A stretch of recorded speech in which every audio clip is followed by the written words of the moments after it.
യേശുക്രിസ്തുവിൻ്റെ നാമത്തിൽ എല്ലാ പ്രിയപ്പെട്ടവർക്കും മോർണിംഗ് ഡ്യൂവിലേക്ക് സ്വാഗതം. ഇന്നത്തെ വേദവചന ചിന്തയ്ക്കായി നമുക്ക് യോഹന്നാന്റെ സുവിശേഷം 6-ാം അധ്യായം അതിൻ്റെ 5-ാമത്തെ വാക്യം വായിക്കാം. യേശു വലിയൊരു പുരുഷാരം തന്റെ അടുക്കൽ വരുന്നത് കണ്ടിട്ട് ഫിലിപ്പോസിനോട്, ഇവർക്ക് തിന്നുവാൻ നാം എവിടെ നിന്ന് അപ്പം വാങ്ങും എന്ന് ചോദിച്ചു. 6-ാം വാക്യം, ഇതവനെ പരീക്ഷിപ്പാൻ അത്രേ ചോദിച്ചത്, താൻ എന്തു ചെയ്യുവാൻ പോകുന്നു എന്ന് താൻ അറിഞ്ഞിരുന്നു. കർത്താവായ യേശുക്രിസ്തുവിന്റെ അത്ഭുതങ്ങളിൽ 4 സുവിശേഷകന്മാരും ഒരേപോലെ പറയുന്നതായ അത്ഭുതമാണ് ഈ നമ്മൾ വായിച്ച 5 അപ്പം കൊണ്ട് 5000 പേരെ പോഷിപ്പിക്കുന്നത്. മത്തായിയുടെ സുവിശേഷം 14-ാം അധ്യായത്തിലും മർക്കൂസിന്റെ സുവിശേഷം 6-ാം അധ്യായത്തിലും ലൂക്കോസിന്റെ സുവിശേഷം 9-ാം അധ്യായത്തിലും നമുക്ക് ഈ അത്ഭുതം കാണുവാൻ സാധിക്കും.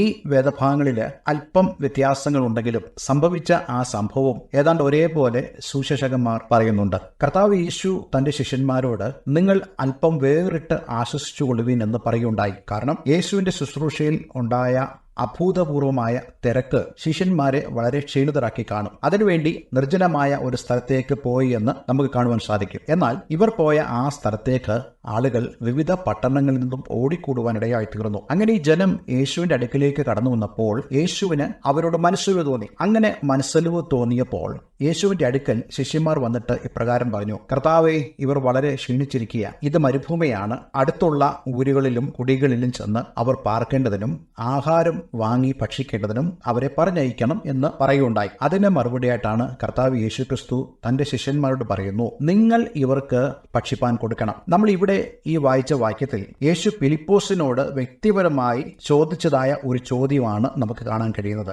ഇവർക്ക് തിന്നുവാൻ നാം എവിടെ നിന്ന് അപ്പം വാങ്ങും എന്നാണ് യേശു ചോദിച്ചത്. പക്ഷേ 6-ാം വാക്യത്തിൽ നമ്മൾ വായിക്കുന്നു, ഫിലിപ്പോസിനെ പരീക്ഷിപ്പാൻ അത്രേ യേശു ഇത് ചോദിച്ചത്. കാരണം യേശുവിനറിയാം ഫിലിപ്പോസിനോട് ചോദിച്ചാലും വലിയ ഫലമൊന്നുമില്ലെന്ന് യേശുവിനറിയാം. പക്ഷേ ഫിലിപ്പോസിനെ യേശു പരീക്ഷിക്കുവാൻ ആഗ്രഹിച്ചു. എന്താണ് പരീക്ഷിച്ചത്? ഈ ഒരു സാഹചര്യത്തിൽ ഫിലിപ്പോസിന്റെ ചിന്താഗതി എന്താണ്? തന്റെ ചിന്താഗതി 7-ാം വാക്യത്തിൽ നമുക്ക് കാണാൻ കഴിയുന്നുണ്ട്. ഓരോരുത്തന് അല്പാൽപ്പം ലഭിക്കേണ്ടതിന് 200 പണത്തിന് അപ്പം മതിയാകയില്ല എന്ന് ഉത്തരം പറഞ്ഞു. ഞാൻ ചിന്തിക്കുന്നത്, ഒരുപക്ഷെ ഈ ഫിലിപ്പോസ് ആയിരിക്കാം ഈ ശിഷ്യന്മാരുടെ ഇടയിലുള്ള സാമ്പത്തിക കാര്യങ്ങൾ കൈകാര്യം ചെയ്യുന്നത്. അതുകൊണ്ട് തന്നെയാകാം ഫിലിപ്പോസിനോട് യേശു ചോദിക്കുന്നത്, നാം എവിടെ നിന്ന് അപ്പം വാങ്ങും? അപ്പോൾ അവൻ പറയുകയാണ്, ഓരോരുത്തന് അല്പാൽപ്പമെങ്കിലും ലഭിക്കേണ്ടതിന് 200 പണത്തിന് അപ്പം മതിയാകയില്ല. 8-ാം വാക്യത്തിൽ നമ്മൾ വായിക്കുന്നുണ്ട്, ശീമോൻ പത്രോസിന്റെ സഹോദരനായ അന്ത്രയോസ് യേശുവിനോട് പറയുന്നു, ഇവിടെ ഒരു ബാലകനുണ്ട്, അവന്റെ പക്കൽ 5 യവത്തപ്പവും 2 മീനുമുണ്ട്,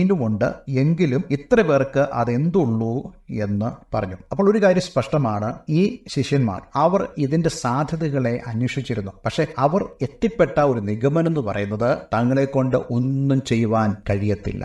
അതുകൊണ്ടാണ് അവർ പറയുന്നത്, യേശുവേ, ഇവരെ അടുത്തുള്ള ഊരുകളിലേക്കും പട്ടണങ്ങളിലേക്കും പറഞ്ഞയക്കണം, അവിടെ പോയി താമസിക്കട്ടെ, അവിടെ പോയി ആഹാരം കഴിക്കട്ടെ. നമ്മൾ 6-ാം വാക്യത്തിൽ വായിച്ചതുപോലെ താൻ എന്തു ചെയ്യുവാൻ പോകുന്നുവെന്ന് അറിഞ്ഞതായ ഒരു യേശുവാണ് അവരോട് ഈ ചോദ്യങ്ങൾ ചോദിച്ചത്. ഞാൻ ഈ വേദഭാഗം വായിക്കുമ്പോൾ എൻ്റെ ഹൃദയത്തിൽ വന്നൊരു ചിന്ത, നമ്മുടെ ഓരോരുത്തരുടെയും ഇങ്ങനെയുള്ള കൺസേൺസ് അല്ലെങ്കിൽ ഉത്കണ്ഠകളുടെ നടുവിൽ നമ്മൾ ഒരിക്കലും ചിന്തിക്കരുത് ദൈവത്തിന് യാതൊരു ഐഡിയയും ഇല്ല, അല്ലെങ്കിൽ ദൈവത്തിന് യാതൊരു വിധമായ ചിന്തകളും ഇല്ല എന്ന് നമ്മൾ ധരിക്കരുത്. മറിച്ച് നമ്മെക്കുറിച്ച് ദൈവം ചിന്തിക്കുന്നു. ദൈവത്തിന്റെ വചനം പറയുന്നു, നമ്മുടെ ചിന്തയുടെ മീതെ ദൈവത്തിന്റെ ചിന്ത ഉന്നതമായിരിക്കുന്നു. ഇന്നെ കേൾക്കുന്ന പ്രിയമുള്ളവരെ, നിങ്ങളെക്കുറിച്ച് ദൈവം ചിന്തിക്കുന്നു. ദൈവം നിങ്ങളെക്കുറിച്ച് ആലോചിക്കുന്നു. ദൈവം നിങ്ങളുടെ ജീവിതത്തിൽ ചിലത് ചെയ്യുവാൻ ആവശ്യപ്പെടുന്നു. പക്ഷേ അതിനു മുമ്പായി നമ്മുടെ ചിന്തകളെ ദൈവം ഒന്ന് പരിശോധിക്കും. നോക്കിക്കേ, ഇവർ പറയുന്നതായ കാര്യങ്ങൾ ഒരിക്കലും വിജയിക്കാൻ പോകുന്ന കാര്യമല്ല. ഈ 2 പേരും പറഞ്ഞതായ കാര്യം എന്താണ്? പണം തികയത്തില്ല, അഥവാ ആ പണം ഉപയോഗിച്ചാലും